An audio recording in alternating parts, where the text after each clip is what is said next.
اچھا خان صاحب ذرا ایران کی طرف آتے ہیں. سی ڈی ایف ایران گئے، اس سے پہلے محسن نقوی ادھر گئے ہوئے تھے اور ہفتے کے اندر 2 ان کے دورے تھے. Then field marshal Asim Munir goes there اور آتے ہیں، لینڈ کرتے ہیں اور امریکہ کی طرف سے خبر آ جاتی ہے کہ ہم بہت قریب ہیں معاملات کو حل کرنے کی.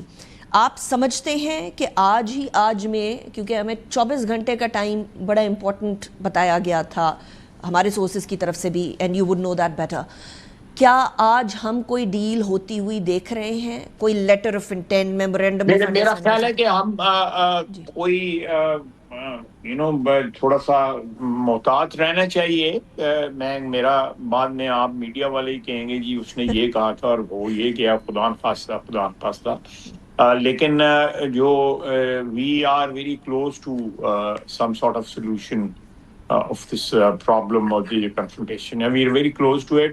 اور اس میں میں سمجھتا ہوں کہ فیلڈ مارشل کا وہاں پہ جانا، اس سے پہلے جو ہے شٹل ڈپلومیسی جو ہے محسن نقوی صاحب نے جو کی ہے وہ بڑی افیکٹو ثابت ہوئی ہے. ان دونوں حضرات کا وہاں پہ جانا اور کلنچ کرنا جو ہے وہ ایک ایسا معاہدہ جس کی جو اب ممکنات میں ہمیں نظر آ رہا ہے. لیکن آپ بھی محتاط انداز میں بات کر رہے ہیں. مارکو روبیو نے بھی بڑی احتیاط سے بات کی ہے. ایران کی طرف سے بھی کھل کے کوئی سٹیٹمنٹ نہیں آ رہی ہے.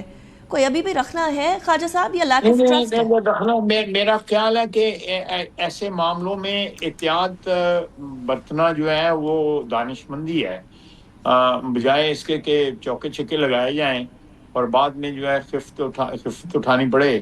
تو یہ اس بہتر ہے کہ ہم جب تک کوئی اس کا فائنل رزلٹ جو ہے وہ برسرے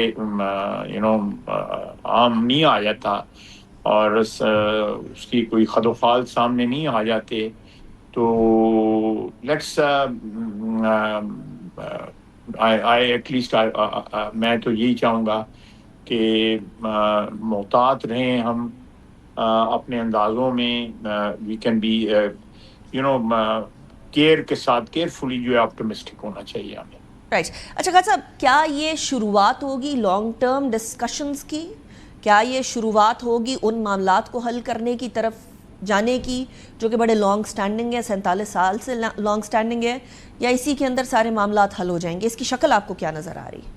میرا خیال ہے کہ کچھ ایسی جو انڈیکیشن ماضی میں بھی دی ہیں پچھلے 2-3 ماہ کے اندر ایران نے، اور اس کا آگے سے کوئی جو ہے جواب کوئی منفی نہیں آیا امریکہ کی طرف سے کہ ان کے جو فروزن ایسٹس ہیں ان کو ریلیز کیا جائے. ایک یہ بہت بڑی ڈیمانڈ ہے ان کی کہ جو 47 سال سے، اور دوسرا جو ہے ان کے خلاف جو پابندیاں ہیں مختلف قسم کی، ان پابندیوں سے ان کو آزاد کیا جائے.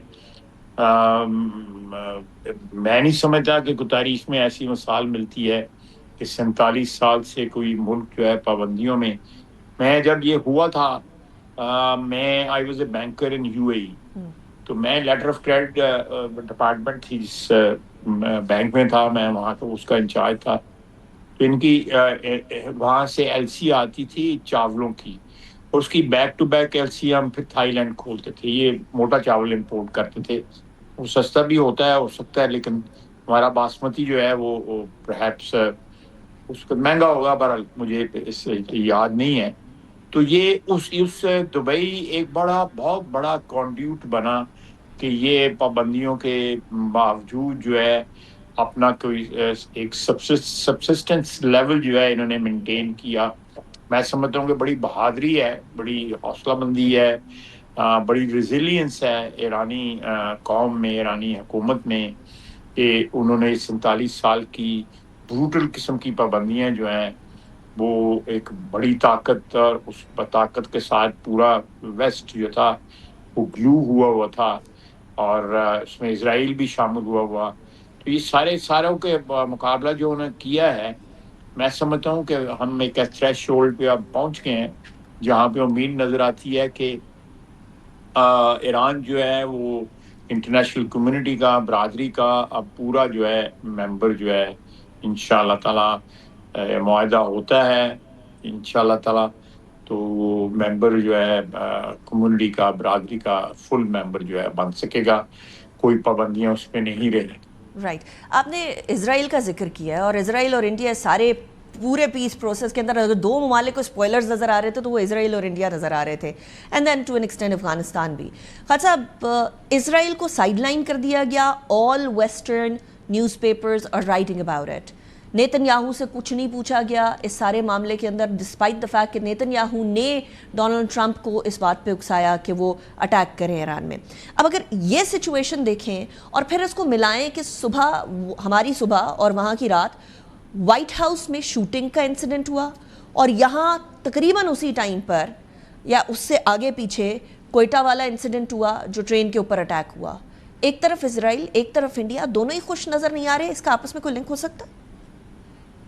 میرا خیال ہے میں اس موقع پہ اس قسم کی اسپیکولیشن سے گریز کروں گا. Let's keep it in a positive mood کہ یہ ہو رہا ہے. انشاءاللہ جو معاہدہ ہے اور اس سے اچھے رزلٹ نکلائیں گے, اور اس قسم کے جو واقعات جو ہیں, کوئٹے والا واقعہ جو ہے, ٹھیک ہے, دہشت گردی تو اسرائیل کرتا ہے اور ہندوستان بھی کرتا ہے. ہندوستان تو انٹرنیشنل دہشت گرد کرتا ہے, کینیڈا میں, امریکہ میں اور لوکیشنز کے اوپر ان کی دہشت گردی کے جو فنگر پرنٹس ہیں آپ کو نظر آتے ہیں. بلکہ میں سمجھتا ہوں کینیڈین نے تو بڑا احتجاج کیا تھا جب انہوں نے ادھر کیا تھا امریکہ میں, وہاں بھی حکومت, ان کی حکومت نے جو ہے احتجاج کیا تھا کہ یہ دہشت گردی جو ہے ایکسپورٹ کرتے ہیں. ایکچولی دہشت گردی جو ہے نا is part of the D N A جو ہے نا انڈیا کی لیڈرشپ کا, اس کا حصہ ہے. It is in their D N A. وہ جس اس کو ایڈیالوجی کو پرسو کر رہے ہیں ہندتوا کی, وہ بیسیکلی دہشت گردی کی ایڈیالوجی ہے. کوئی محبت کا پیغام نہیں ہے, وہ نفرت کے اوپر اس کی ساری کی ساری جو ہے بنیاد رکھی ہوئی ہے. تو یہ کہنا کہ وہ کوئی سیاسی ایڈیالوجی ہے یا کوئی امن کا کوئی پیغام ہے, قطعی طور پہ نہیں ہے. وہ نفرت کا پیغام ہے, اور دہشت گردی ہمیشہ نفرت سے جنم لیتی ہے. اس کے پیچھے جو کار فرما ہے وہ نفرت کے جذبات ہوتے ہیں, ایکسٹریم نفرت. اور خصوصاً میں یہ بار بار کہتا ہوں کہ جو اگر سی وی ہے, جو پولیٹیکل سی وی ہے اس کا مودی کا, اس میں سب سے ٹاپ کے اوپر جو اس نے قتل عام مسلمانوں کا کیا ہوا ہے جب چیف منسٹر تھا ادھر احمد آباد میں, تو وہ you can't deny it, Pakistan کے اوپر تو الزامات جو ہے وہ اسپیکولیٹو لگتے ہیں. جتنا ڈیفینٹ الزامات جو ہیں اس وقت موجود ہیں بھارت کی حکومت کے اوپر, چاہے وہ کینیڈا میں ہوں, چاہے وہ گجرات کا جو ہے بچر جو ہے وہ مودی ہو, یا جو ایکسپورٹ کر رہا ہے, اور اٹس ناٹ اونلی ایویڈنس بلکہ it's part of very recent history. تو یہ جی